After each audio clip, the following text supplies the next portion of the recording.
Okay, guys, welcome. Today we're going to talk about Fibonacci numbers. Now, in the 13th century, the Italian mathematician Leonardo Fibonacci studied the following question, right? Which, of course, is not realistic, but more he was interested in the numbers aspect of it.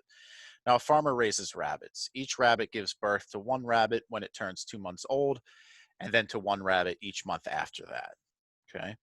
Now, we'll assume that rabbits never die, and we'll also ignore the fact of males. So we'll assume all that the rabbits are female that we're counting at least.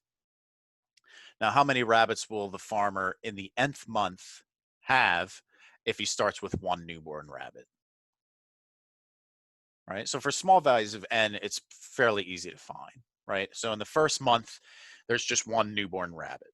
Right. It can't have any children yet, so we just have one.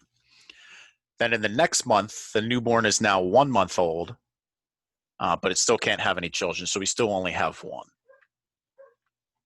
Then in the next month, we now have a 2-month-old rabbit who's an adult, and she will produce a newborn rabbit, right? So now we have a total of 2.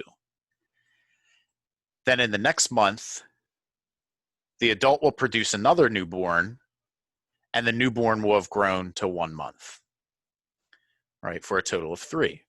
Then in the 5th month, we'll now have 2 adults, so that we'll have 2 newborns that are produced, and the newborn from before will now be 1 month old for a total of 5.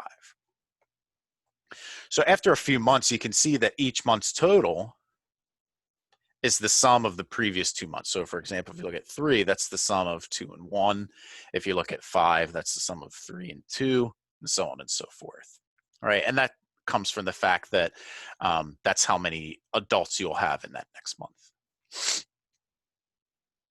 Okay.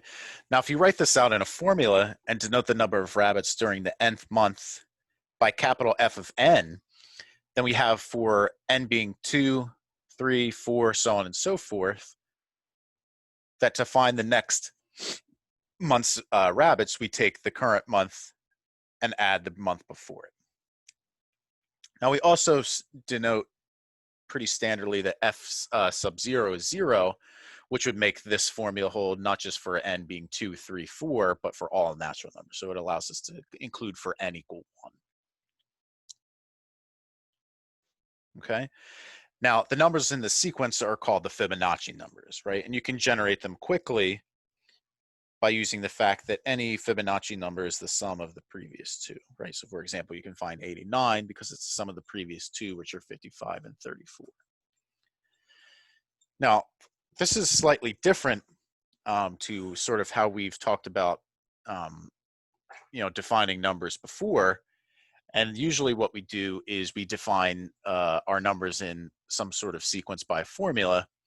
Now, in this case, we're defining the numbers based on the previous numbers that occur. And this is something that we call a recurrence relation. Okay, and that's the idea of the Fibonacci numbers. Okay, now in our next video, we'll talk about some identities with Fibonacci numbers, but I hope you enjoyed this introduction on the Fibonacci numbers, and I will see you next time.